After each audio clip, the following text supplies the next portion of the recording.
What's up, guys? It's MB Boxing. I just finished up watching Cody Crowley versus Abel Ramos, and this was a 12-rounder for the WBC welterweight world title eliminator. And this fight was Saturday, March 25th, from the MGM Grand Garden Arena in Las Vegas, Nevada. And this fight was broadcasted on Showtime pay-per-view.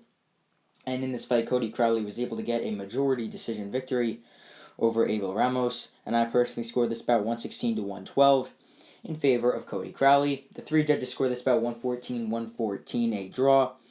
Then the other two had it 115, 113, and 116, 112 in Crowley's favor. So this fight was very, very entertaining, a great opening fight to the pay-per-view. I thought Crowley was going to get a pretty clear unanimous decision, but it was much, much closer because Abel Ramos started to figure out Crowley as the fight went on, and this was definitely Crowley's toughest fight by far in his career. So, just to break it down round by round, the first 3 rounds were dominant rounds for Cody Crowley.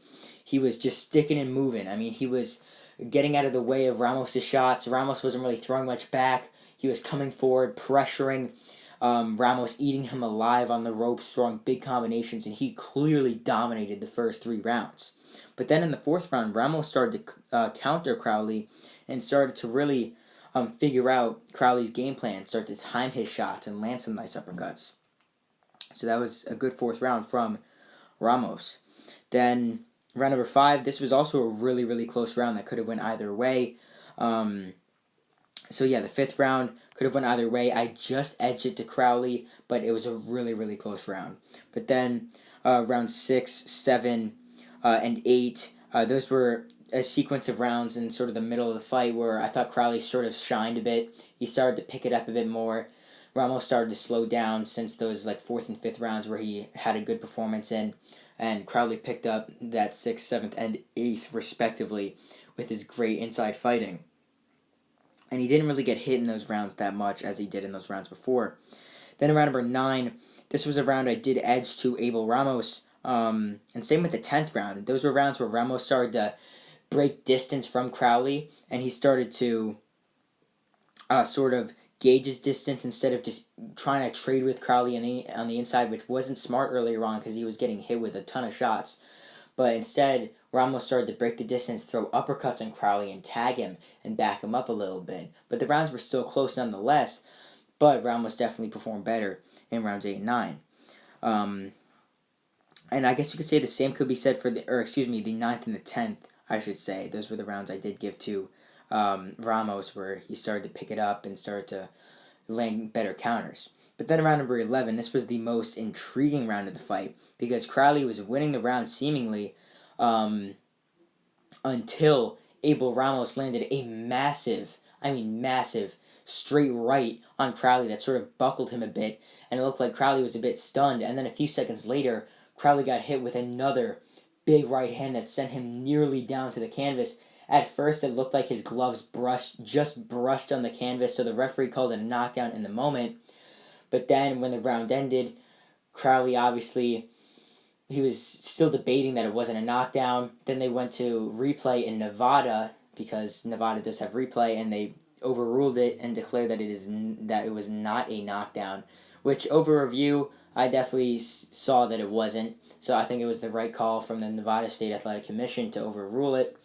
But, I mean, for Abel Ramos, what could have happened if Crowley got buckled and the ref didn't intervene and he could have finished him? Who knows? Because Crowley was pretty hurt with that shot from Ramos.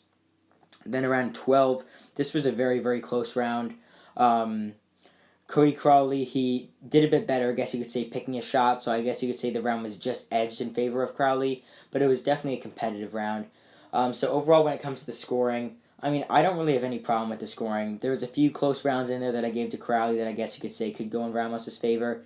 Maybe 114 is a little bit generous for Ramos, but I could definitely see 115, 113, and then 116, 112 is how I had it. So if you did watch this fight, comment down below how you did score it. And this goes in the question, what is next for Cody Crowley? He is now 22-0, just won a title eliminator in the welterweight division. I mean, right now, the welterweight division is pretty interesting. We have Yordenis Ugas fighting Mario Barrios for an interim title for the WBC. And then Cody Crowley here, he just won the eliminator, so who knows, maybe he could fight the winner of that for a possible final eliminator with the interim title on the line.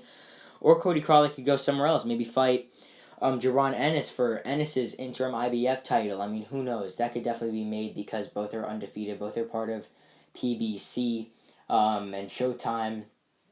So any of those guys, I could definitely see him fighting, or possibly a Keith Thurman type fight, something like that. Like, I think Crawley is definitely gonna have continuing on to build himself back, to continue to build his career up, and to continue to face the better opposition as he goes on with his career.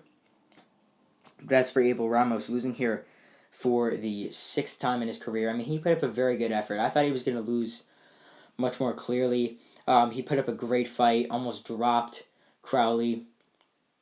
And, I mean, really, even though Ramos, he's had some of his highs in his career, had some of his lows, I mean, he's still a very fun fighter to watch, a very good fighter. He's pretty competitive with some decent guys. I mean, he had a really, he had a solid fight with Yordenis Ugas.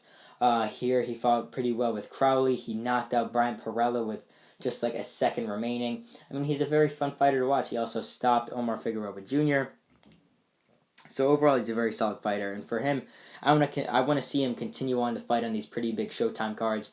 And in his next fight, I would definitely expect him to face a fighter that's within the top 25, top 20 in the welterweight division. Maybe someone like a Vishan Owens, who just came off a win over Kudratio Abdukakarov. Maybe someone like that for his next fight.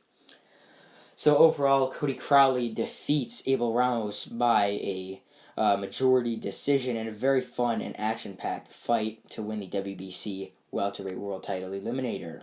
And yeah, that's really it. I'm MB Boxing. Thanks for watching, and I'll see you guys later.